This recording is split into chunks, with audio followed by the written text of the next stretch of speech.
پہلے کے زمانے میں ہمارے پاس وہ ساری چیزیں نہیں تھی جو اس وقت ہمارے پاس ہے، لیکن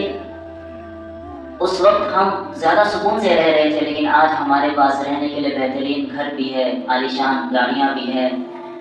گھر پہ پنکھے بھی ہیں، فریج بھی ہے، سب کچھ ہے، لیکن پھر سکون کہاں چلا گیا ہمارا؟ آپس سے محبت کدھر چلے گئی؟ اتنے زیادہ پریشان ہم کیوں ہیں؟ یہ ایک بہت بڑی بیماری ہے جس سے ہر انسان دو چار ہے، کم و بیش، کسی کو زیادہ ہے کسی کو کم ہے، لیکن پریشان ہر انسان ہے۔ میں ایک کارگزاری آپ لوگوں کے سامنے پیش کرنا چاہوں گا۔ یہ ہمارے پڑوسی ملک کے ایک بہت بڑے نامور، پہلے وہ سنگر تھے جنید جمشید، پھر بعد میں اللہ تعالیٰ نے انہیں ہدایت دی اور انہوں نے اپنے شوبز کی دنیا کو چھوڑا، پھر تبلیغ میں لگے۔ تو انہوں نے اپنی کارگزاری خود بتائی تھی کہ وہ اس وقت کا اپنے ملک کا سب سے بڑا سنگر ہوا کرتا تھا، بہت زیادہ پاپولیرٹی تھی اس کی، ہر طرف اس کے چرچے تھے، پوسٹروں پہ بڑی بڑی ہورڈنگ اس کی لگی ہوئی رہتی تھی، لیکن اس کے دل میں کوئی سکون نہیں تھا، عجیب طرح کی کیفیت تھی دل میں، حالانکہ اس کے پاس وہ ہر چیز تھا جو ہم چاہتے ہیں کہ ہمارے پاس بہترین بنگلہ ہو، بہترین گاڑی ہو، لوگ جب ہم راستے سے نکلے تو لوگ آٹوگراف کے لیے لائن باندھ کے کھڑے رہیں، یہ ساری چیزیں ہمارے اندر ہوتی ہیں کہ لوگ ہمیں سلام کریں، وہ ساری چیز اس کے پاس تھی، لیکن اس کے دل کو اندر سے سکون نہیں تھا۔ تو انہوں نے خود اپنی یہ کارگزاری بتائی تھی،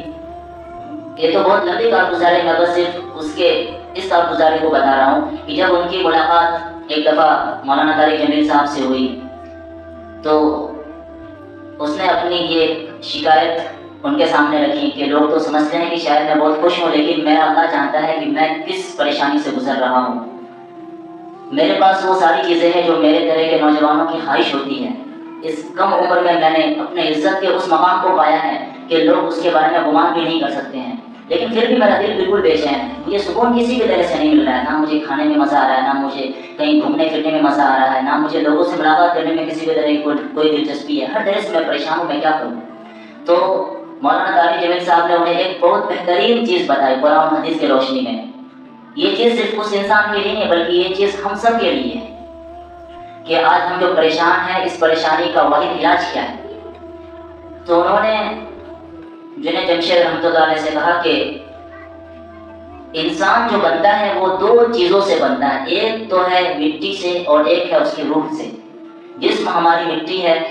اور اصل ہمارا روح ہے، ہم سب کو پتا ہے کہ روح اگر جسم سے نکل جائے تو جسم کا کوئی وہ نہیں ہوتا ہے، پھر جسم کو اٹھا کر کے ہم قبر پہ لے آ کر کے رکھ دیتے ہیں، جب تک جسم کے اندر روح ہے تبھی تک جسم کی قیمت ہے،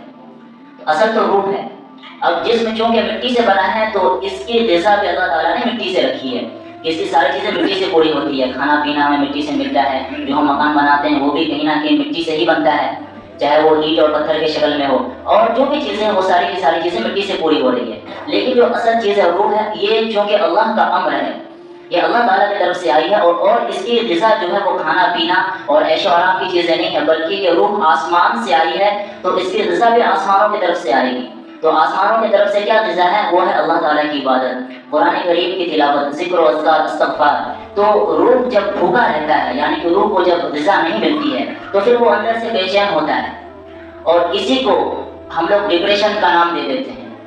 آدمی بہت اسٹریس میں چلا جاتا ہے، ڈپریشن میں چلا جاتا ہے، اصل میں وہ کوئی ڈپریشن نہیں ہے، روح اندر سے مچل رہا ہوتا ہے، بھوک کی کیفیت سے، اسے عبادت کی بھوک ہوتی ہے، اسے قرآن کریم کی تلاوت کی بھوک ہوتی ہے، اسے ذکر و اذکار کی بھوک ہوتی ہے، اسے استغفار کی بھوک ہوتی ہے۔ اس کی مثال یوں سمجھ لیجیے کہ ایک انسان کو ایک سونے کے محل پہ رکھ دے اور اسے بھوکا چھوڑ دیا جائے،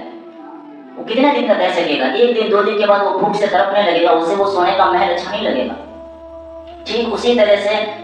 جسم کے اندر جو روح کو ہے، ہم اس طرح سے قید کرتے ہیں کہ باہر سے تو ہم اس کو بہت ہی نشو و نمائش کر رہے ہیں، لیکن جو اس کی اصل غذا ہے، روح کی جو غذا ہے، جو اللہ تعالیٰ کی عبادت ہے، نمازیں ہیں، روزہ ہے، صدقات ہے، اور قرآن کریم کی تلاوت ہے، استغفار ہے، یہ ساری چیزوں کو ہم چھوڑ دیتے ہیں، جس کی وجہ سے ہوتا یہ ہے کہ